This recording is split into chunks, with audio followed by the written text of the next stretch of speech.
Think, think, think. You must know what a service level agreement is. Think, think, think. Seriously, gross heads thing. You are not helping.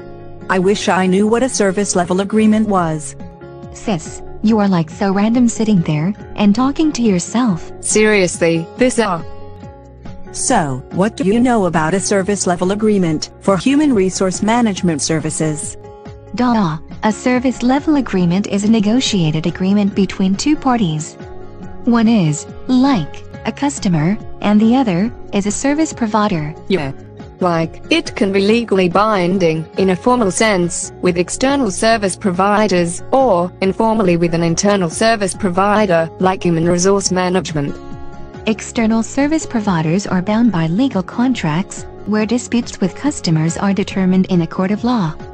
Internal ones between the organizational departments are not legally binding. After all, an organization cannot sue itself.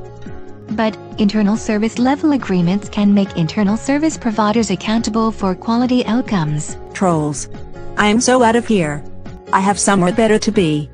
I am here at the CIT talking to the great teacher, Ron Ostrowski, about service level agreements. Seriously cool, huh? So, Ron, what is the scope for a service level agreement for an internal service provider, like human resource management?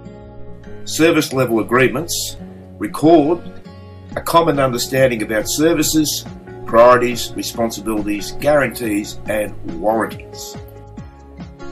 In the case of HR, each area of service should be clearly defined. Payroll, employee relations, learning and development, work health and safety, all of these should be specifically and clearly defined. Service level agreements are by their nature output-based. The result of the service as received by the customer is the subject of the agreement. For instance, the payroll function within HR will ensure that all employees are paid on a certain day of the week as specified in the agreement, and that the payments made will be accurate and timely. Does the Human Resources Department also have service level agreements with external service providers? Sure, the HR department outsources quite a number of its functions to external service providers. For instance, case management for workers' compensation is just but one. Outsourcing some of the recruitment activities is another.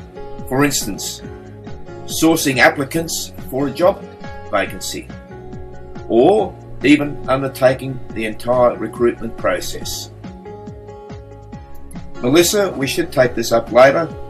I've got to get ready for the next class. So, we'll see you later on. So, let me think this through. A typical human resources service level agreement would include a purpose statement. The service level agreement would state, at the beginning of the document, the following, to define the agreed services and standards to all levels of the organization. The agreement takes its cue from the HR strategic plan. For instance, the goal of developing leadership capabilities at all levels of the organization would include a number of training activities which would be outlined in the agreement, along with undertakings for meeting target dates and quality deliverables. A typical service statement has 3 levels. Level 1 is a description of the service.